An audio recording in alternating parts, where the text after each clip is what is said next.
On note JRPN, la matrice de format Pn, définie par bloc de la manière suivante. Ici, un bloc de format RR correspondant à la matrice IR avec comme convention que I0 est la matrice nulle. Et sinon, que des blocs constitués de la matrice nulle. Et on va maintenant montrer qu'une matrice de format Pn est de rang R si et seulement si elle est équivalente à la matrice GRPn. C'est-à-dire si et seulement si il existe des matrices PQ inversibles telles que cela. Cette implication-là est évidente car si deux matrices sont équivalentes, elles ont même rang. Or le rang de cette matrice-là est clairement petit r.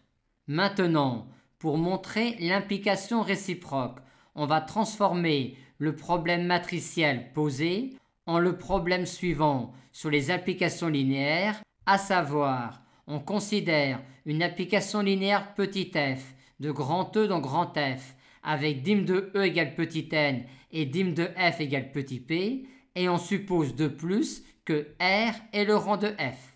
Et l'implication réciproque sera alors démontrée si on montre que l'on peut construire une base BE de E et une base BF de grand F, telle que la matrice de petit f relativement à ces deux bases-là sur la matrice GRPN. Vu ce que l'on souhaite, la base de E recherchée sera une concaténation d'une base de KRF et d'une base d'un supplémentaire de KRF dans E. On va donc partir d'une décomposition de E en la somme directe de quart de F et d'un supplémentaire H de quart de F dans E. Et on sait qu'alors, petit f induit un isomorphisme de H sur im de F. Notons E1, E2, ER, une base de grand H. Et dans la base de grand F recherchée, on doit donc avoir ici f de E1 et ici f de E2 et ainsi de suite. Or, comme petit f induit un isomorphisme de grand H sur im de f, si on applique petit f à cette base-là de grand H, on récupère une base de im de f. Et maintenant, c'est terminé. Pour avoir notre base de grand E, on va compléter cette base de grand H à l'aide d'une base de quart de f.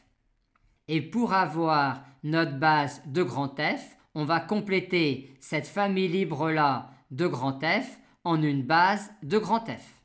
Et en notant alors BE, la base E1, E2, ER, ER plus 1, EN, et BF, la base F de E1, F de ER, VR plus 1, VP, on a alors des bases de E et de F, telles que la matrice de F relativement à ces deux bases-là est bien la matrice GRPN. Intérêt 1 de ce résultat.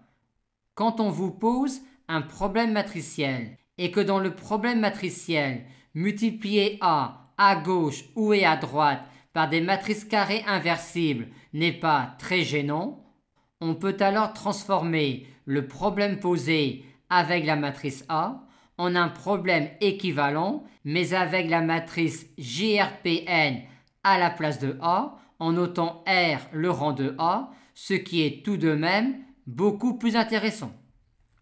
Intérêt 2.